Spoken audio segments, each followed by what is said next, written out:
Kaifeng, provincia de Henan, China. Primavera de 2089. Maldición. La ciudad de Kaifeng, en 2089, parecía respirar bajo un velo invisible de sospecha.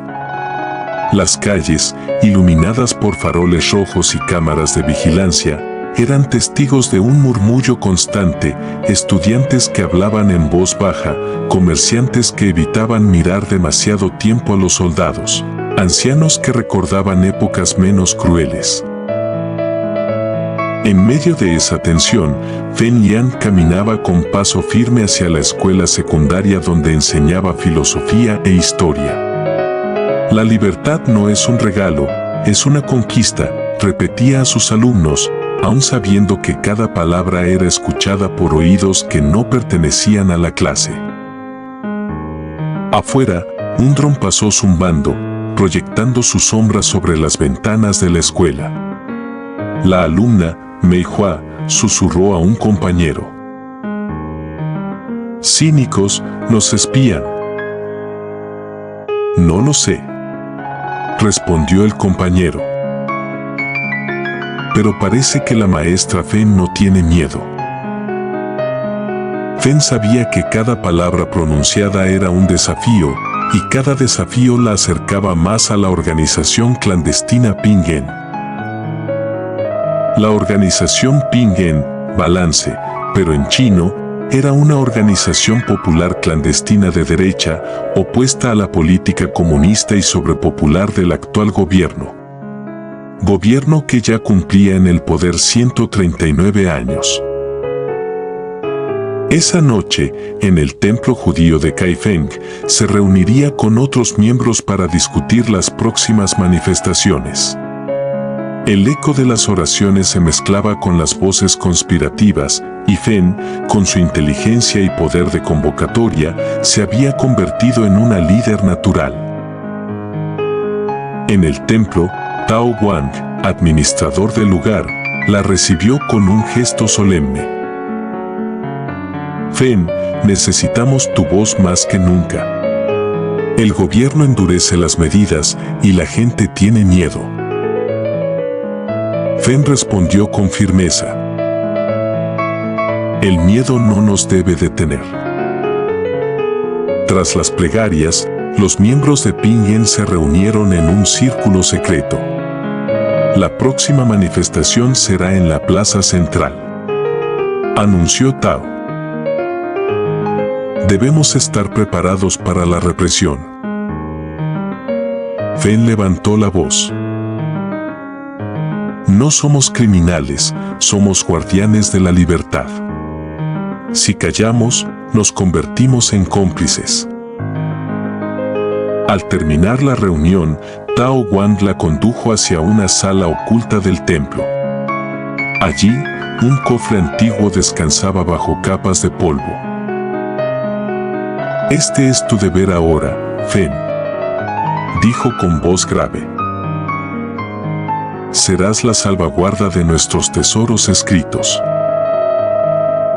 Fen abrió el cofre y encontró manuscritos que parecían latir con vida propia.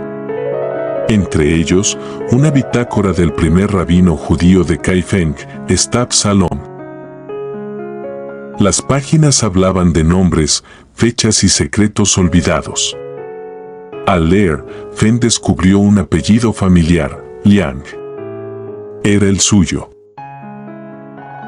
La bitácora se veía, más bien, como una enciclopedia de nombres, fechas, lugares y eventos importantes sucedidos en el transcurso de los primeros tiempos del templo. Ahí descubrió su apellido, en el nombre de una, así descrita, desquiciada y desafortunada mujer, Liling Liang. El escrito habla sobre que en Kaifeng hubo un tiempo en que una mujer fue nombrada maldición y destino a la vez.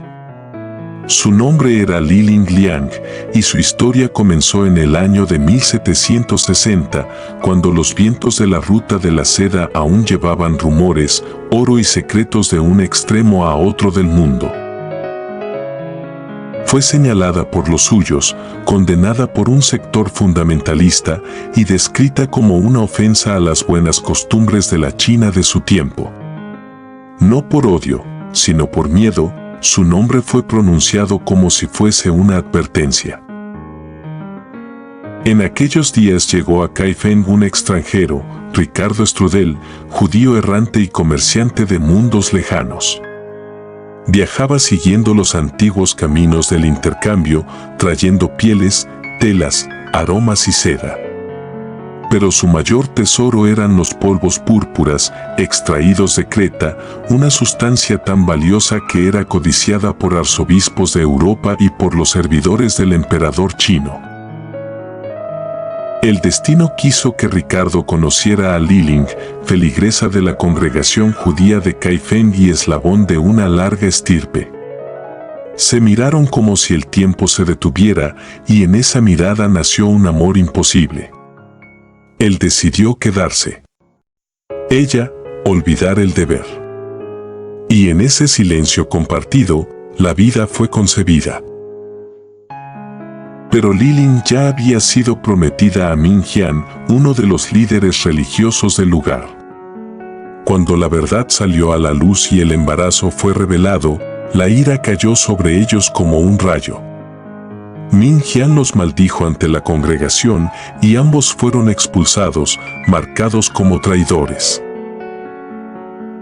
Ricardo fue rechazado del pueblo y obligado a regresar a España, su base de comercio. Liling quedó sola, con la vergüenza y el peso de una vida que crecía en su vientre. De ese amor prohibido nació a Oran, llamado bastardo por quienes no entendieron su origen. Creció entre el rechazo y la sombra, pero el tiempo no pudo borrar su linaje. Con los años se casó, tuvo descendencia y de su sangre surgió una estirpe nueva, mezcla de raíces chinas y judías, de la cual, generaciones después, nacería Fen Liang. Ricardo, en sus viajes de regreso a Europa, cayó en desgracia al incumplir un pedido urgente de polvos púrpuras al arzobispo de Barcelona, Asensio Sales. Enfurecido, el prelado lo excomulgó y, bajo la sombra de la Santa Inquisición, ordenó su captura para juzgarlo y darle muerte por hereje. Pero el comerciante desapareció, como si la tierra misma lo hubiera escondido. Liling, en cambio, permaneció en la memoria de su pueblo como una mujer marcada, una figura maldita del siglo XVIII. Y, sin embargo, dicen que no fue ella quien trajo la desgracia, sino el miedo de quienes no supieron comprender su amor. Hay quien dice que el ministro religioso Ming Jian la maldijo a ella y a su descendencia a fracasar en todos los ámbitos amorosos en lo sucesivo. Y eso dejó helada a Fen. ¿Qué significa esto?, preguntó Fen con la voz quebrada. Tao respondió: significa que tu sangre está marcada por una historia que nunca quisieron recordar. Fen cerró el libro con manos temblorosas, consciente de que había abierto una puerta que no podría cerrar. Esa noche, sola en su habitación, Fen recordó las palabras de su madre, Hun Liang, fallecida hacía 2 años. Las mujeres de nuestra familia nunca conocerán la felicidad amorosa, le había dicho con voz cansada. Fen acarició el manuscrito, sintiendo que la maldición descrita en aquellas páginas era más real de lo que jamás imaginó. Madre, ¿qué destino me espera?, susurró al vacío. El viento golpeó las ventanas como si respondiera con un lamento. En su mente, la figura de Quan Lang, el maestro de ciencias políticas, aparecía como un destello de esperanza. Fen estaba enamorada de su cómplice de ideologías políticas, Quan Lang, maestro de la misma escuela secundaria donde ella laboraba. Quan, además, era uno de los lugartenientes de la organización Pingen. Pero la sombra de la maldición se interponía, recordándole que cada amor en su linaje había terminado en tragedia. Fen cerró los ojos y escuchó el eco de las voces del templo, mezcladas con el murmullo de su madre muerta. En ese instante comprendió que su vida estaba atrapada entre la historia y el destino, y que cada paso que diera sería observado por fuerzas invisibles. La noche en Kaifeng estaba impregnada de un silencio extraño, como si las paredes del templo respiraran junto a Fen Liang. El cofre que Tao Wang le había entregado parecía irradiar un calor invisible, un llamado que no podía ignorar. Fen lo abrió de nuevo, y las páginas del manuscrito crujieron como huesos viejos. «Stab Salón». Laleng León murmuró, leyendo los nombres que parecían flotar en la penumbra. De pronto, escuchó un susurro. «Fen, ¿me oyes?». La voz era femenina, quebrada, como un eco que atravesaba siglos. Fen retrocedió, asustada. «¿Quién habla?», preguntó con un hilo de voz. El manuscrito respondió con letras que se movían solas: «Soy Liling, tu antepasada. Mi pecado fue amar, y por ello fui maldita». Fen cerró los ojos, temblando. «¿Por qué me hablas ahora?». «Porque el destino se repite, y tú estás marcada». El aire se volvió pesado, y Fen sintió que la historia no era solo un recuerdo, sino una presencia viva que reclamaba su sangre. Despertó de repente. Había dormitado y tenido una cruel pesadilla, cansada del duro trajín del día, de la lectura, de la búsqueda y de los problemas que le aquejaban. Al día siguiente, Fen se reunió con Quan Lang en un café discreto, lejos de las miradas del gobierno. Celebraban, era 14 de febrero. El día de los enamorados. «Fen, pareces distante. ¿Qué ocurre?», preguntó Quan, preocupado. Ella dudó antes de responder. «He encontrado un manuscrito, habla de mi familia, de una maldición». Quan la miró con incredulidad. «¿Malditas? Esas son supersticiones». «No, Quan.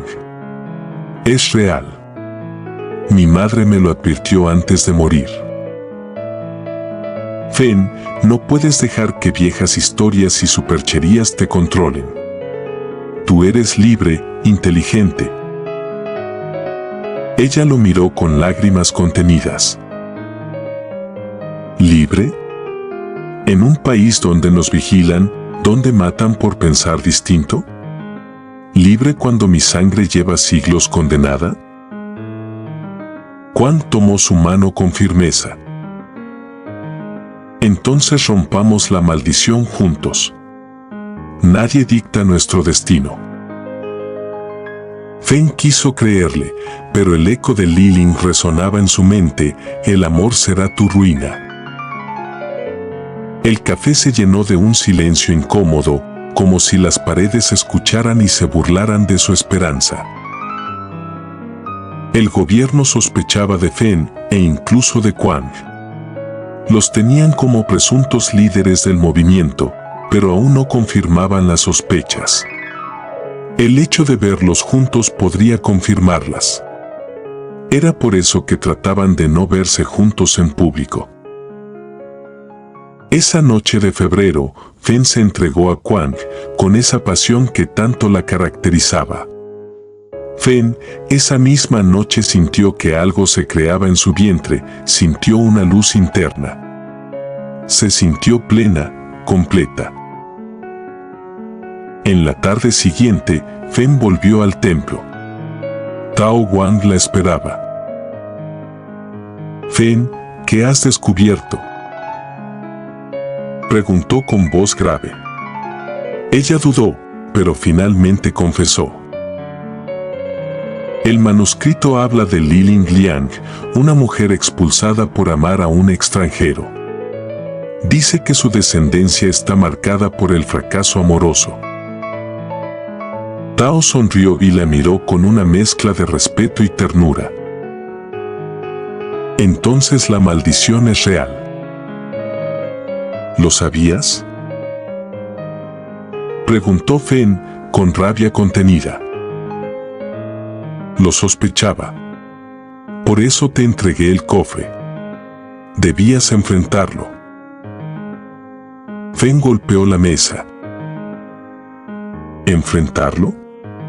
¿Cómo se enfrenta un destino escrito hace siglos? Tao respondió con calma. Con memoria. Si olvidas, la maldición te consume. Si recuerdas, quizá encuentres la salida. Fen se levantó, con el corazón ardiendo. No quiero ser prisionera de un pasado que no viví. Entonces lucha, dijo Tao. Pero recuerda, la historia siempre reclama lo suyo. Al amanecer, Fen caminó por las calles de Kaifeng con el manuscrito oculto bajo su abrigo. Los soldados patrullaban, los drones vigilaban y cada sombra parecía observarla. El eco de su antepasado Li Liang resonaba siempre en su mente: el amor será tu ruina. Fen apretó el manuscrito contra su pecho, consciente de que cada paso la acercaba a un destino inevitable. La ciudad parecía un tablero de ajedrez y ella una pieza marcada por siglos de historia. El suspenso se espesaba en el aire y Fen sabía que la tragedia apenas comenzaba. El amor entre Fen y Quan Lang nació en medio de la clandestinidad, como una llama que se enciende en la oscuridad. Sus encuentros eran breves, furtivos, siempre bajo la amenaza de ser descubiertos. Una noche, en el aula vacía de la escuela, Quan la tomó de la mano. «Fen, ¿no temes que nos vigilen?», preguntó con voz baja. Ella lo miró con intensidad. «Temo más a vivir sin amor que a morir por él». Quan sonrió, aunque sus ojos reflejaban preocupación. «Eres más valiente que yo». «No, Quan. Solo estoy cansada de que el miedo decida por mí». El eco de las cámaras en los pasillos los obligó a callar, pero en ese silencio se juraron un destino compartido. Fen sabía que la maldición de su linaje acechaba, pero en ese instante, el calor de Quan era más fuerte que cualquier sombra. Las semanas pasaron, y Fen sentía desfallecer por las dudas sobre la maldición. Además, se acercaban las celebraciones anuales por el nacimiento de la nación democrática del gobierno en curso. Las manifestaciones de la organización Pingen debían planearse. Las reuniones se multiplicaban. En las reuniones de Pingen, los dos se sentaban juntos, intercambiando miradas que decían más que las palabras. Tao Wang los observaba con cierta inquietud. Fen, Quan, deben ser discretos. No se confíen, podrían estar vigilándolos.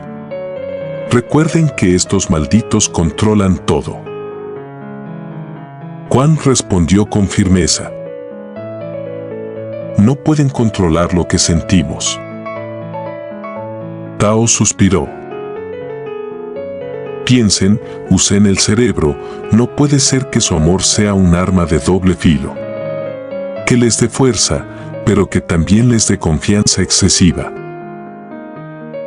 Fen lo interrumpió y casi gritó. ¿Acaso nosotros no luchamos por la libertad?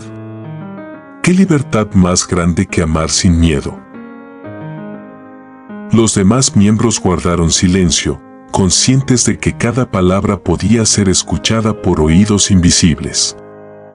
El manuscrito, guardado en el cofre, parecía vibrar en la mente de Fen, recordándole que cada amor en su familia había terminado en tragedia. Y, aún así, ella se aferraba a Quan como si él fuera la única verdad en un mundo de mentiras. Una tarde de abril, mientras caminaban por el mercado, Quan le dijo: Fen, quiero casarme contigo. No importa lo que digan, no importa la maldición. Ella lo miró con lágrimas en los ojos. ¿Y si la maldición es real?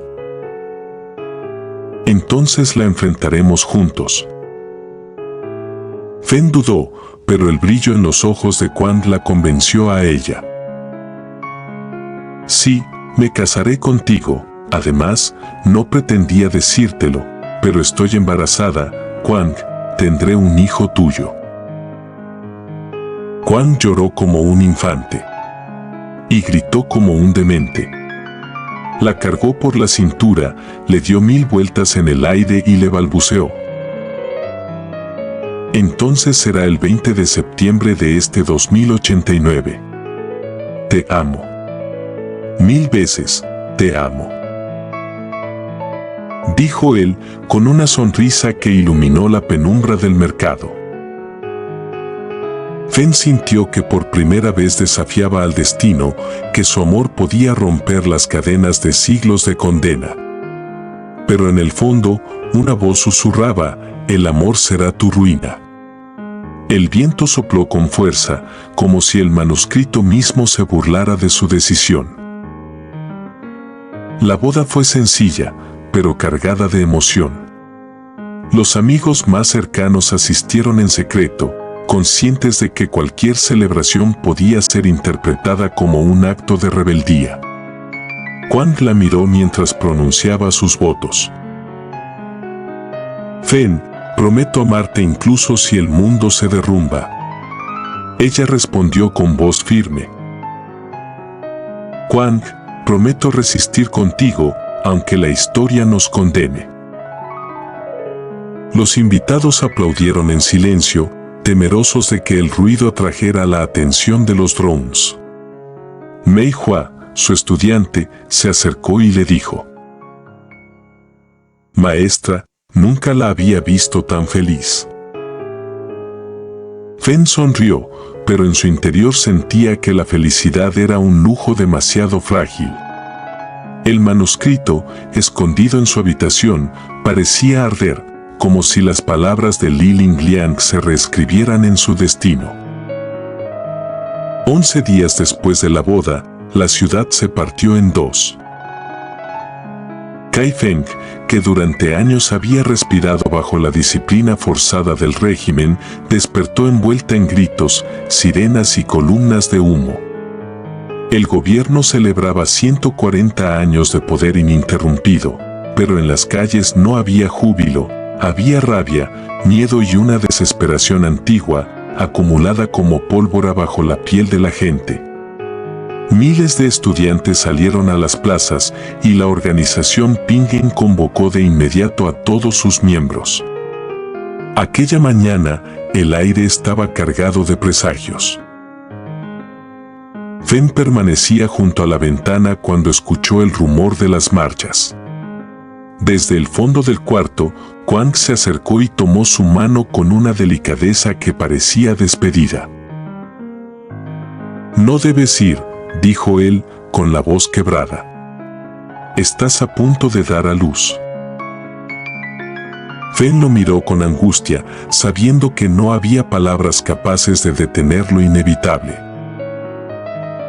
Pero tú sí irás. Debo hacerlo. Ella lo rodeó con los brazos, como si pudiera anclarlo a la vida. Prométeme que volverás. Quan sostuvo su rostro, con una tristeza que parecía venir de otros siglos. Prometo intentarlo. Ese fue su último instante juntos. La represión cayó con la furia de una tormenta sin cielo. Balas atravesaron cuerpos, los drones descendieron como aves de hierro, y los gritos se mezclaron con el estallido de las armas. Quan cayó entre la multitud, sin que nadie pudiera socorrerlo. Fenn, en casa, presintió el desastre antes de verlo. Cuando las imágenes aparecieron en la pantalla, la sangre en el pavimento la llamó como un grito mudo. Corrió. Atravesó calles bloqueadas, soldados, humo y sirenas, hasta que lo encontró tendido entre los muertos. Su nombre se quebró en su garganta. Quan. El mundo se rompió en ese instante. El dolor la atravesó como un cuchillo invisible, y su cuerpo, ya debilitado por la vida que crecía en su vientre, respondió con espasmos violentos. Kiang Meng y Su-gon la alcanzaron demasiado tarde. Fenn, calma. Gritaban. Pero ella no escuchaba. El llanto se convirtió en alaridos, y la maldición de su linaje cayó sobre ella como una sentencia irrevocable. El amor había sido su ruina, y ahora la tragedia reclamaba un nuevo sacrificio. La llevaron al sanatorio mientras Fenn deliraba entre sollozos y visiones. No puede morir, no puede morir. Repetía, como si las palabras pudieran resucitar a Quan. El médico la recibió con urgencia. El parto se ha adelantado. Debemos actuar de inmediato. No. No ahora. No sin él. Gritó Fenn. Pero su cuerpo ya no le pertenecía.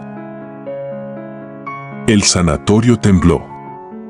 No era solo una sensación, las paredes vibraron, los suelos crujieron, como si la tierra misma compartiera su duelo.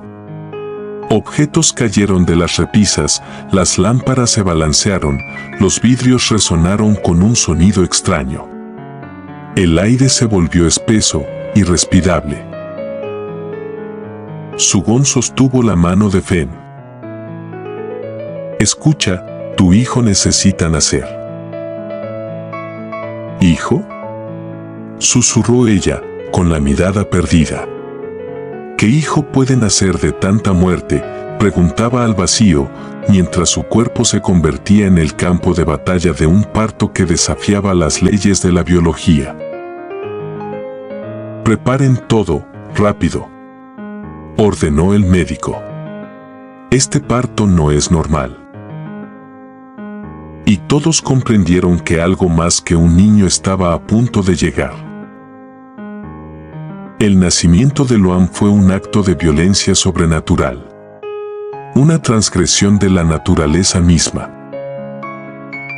El bebé salió con una cabeza desproporcionada y cargada de una sabiduría no pedida, desgarrando el cuerpo de su madre. Fenn gritó con un dolor que parecía romper las paredes del mundo. Mientras Fenn gritaba, un dolor que parecía resquebrajar los cimientos del edificio, la realidad comenzó a distorsionarse. Fenn, aguanta, rogaba Kiang Meng. El aire se volvió denso, una masa viscosa que dificultaba el aliento. El llanto del niño resonó como un trueno.